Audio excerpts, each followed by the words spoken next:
Well, that's a GG, folks. Wow.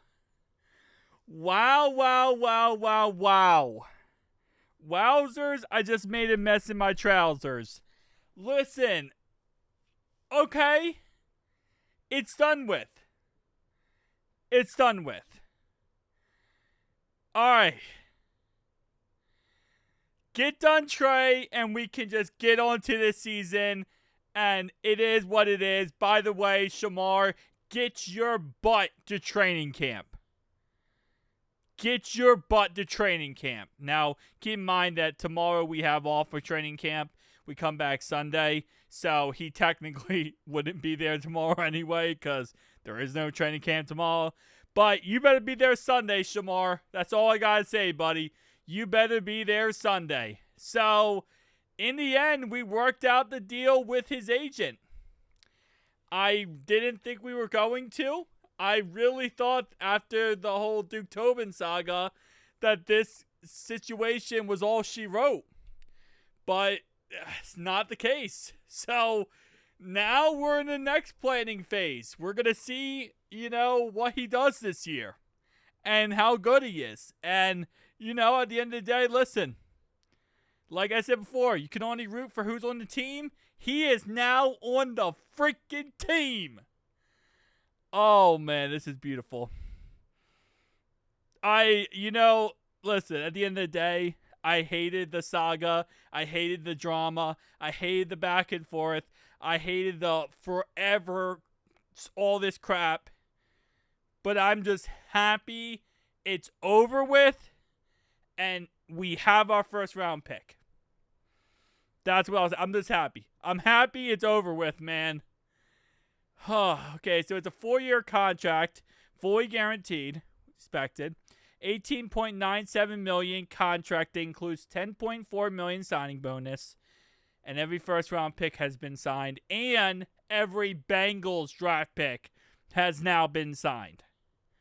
So this means we didn't waste a first-round pick, which is humongous, because that would have really just sent us down a deep depression if we would have wasted our first-round pick. But we didn't. We didn't waste our first-round pick. Bag secure. First-round pick secure. Now we have to start thinking about this upcoming season. But we have to sign Trey. Please sign Trey Hendrickson. Like, this is not a question now, man. Sign him. Now, I'd like to say there's a reason. Okay, listen, bro. Calm down, big bro, website-wise. Just let me on the website, okay? Now, there is a situation here. Now that Shemar Stewart is official in the roster, he's officially the backup for Joseph Tsai. One, this is great because this means he gets to play all training camp and preseason. He's not going to get hurt, most likely, going into the season because he's going to have a lot of reps. So this is beautiful for that circumstance. But now you got to sign Trey.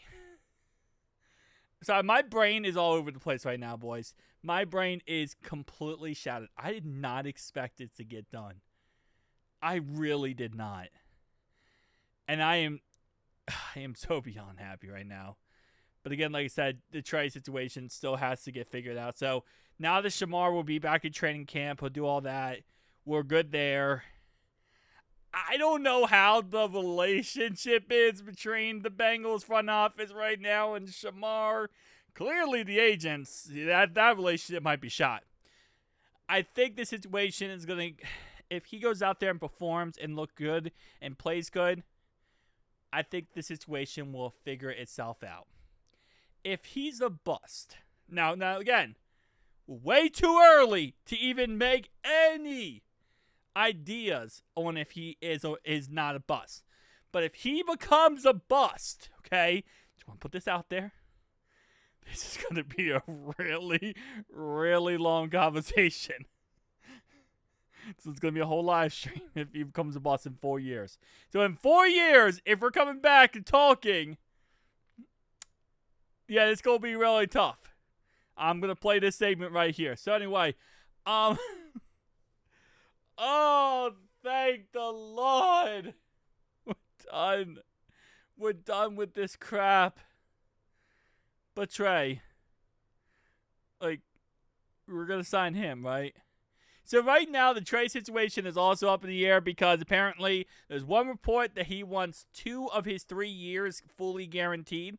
And then there's another report that he wants a fully guaranteed contract. So it's like going back and forth, and as always, no one knows, no one has the correct information because everything is up in the air. What did Ian say? Did Ian Rappaport tweet out something else? Bengals 17th overall pick, fully guaranteed. The lengthy standoff over contract language. Stewart gets improved payout. You know what I think is funny? At Lawrence, our national nightmare is over. Why is it a national nightmare for you guys? For the media? Doesn't really make sense. When are we going to find out? Did he, agree to the contract language? Who caved? Did the Bengals cave and give up and say, all right, you know what? It is what it is. We'll do whatever language you want. Or did the opposite thing happen and Shemar Stewart's side caved and said, hey, we kind of want to play football? I wonder which side caved in the end here. I would guess it would have been the Bengals that would have caved in the end. Even though they are the Bengals and their front office really works on a pettiness meter rather than logic at times.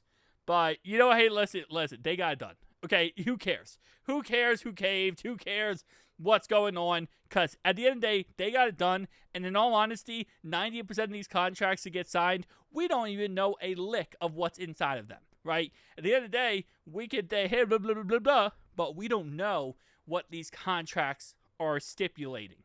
So, who cares? Who cares if they caved or he caved? The moral of the story is he's signed. He's on the team. And Trey needs to get signed. Please. Once we get done Trey, and if we can get done Trey, oh baby, we can get done Trey in the next week, within the next week. Now that Shemar's done, bro, that means we have no distractions.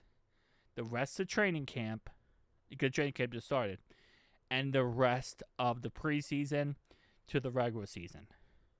Yeah, the offseason was kind of shaky, but if we can get Trey signed and Shemar signed, this will be the best offseason in Cincinnati Bengals history.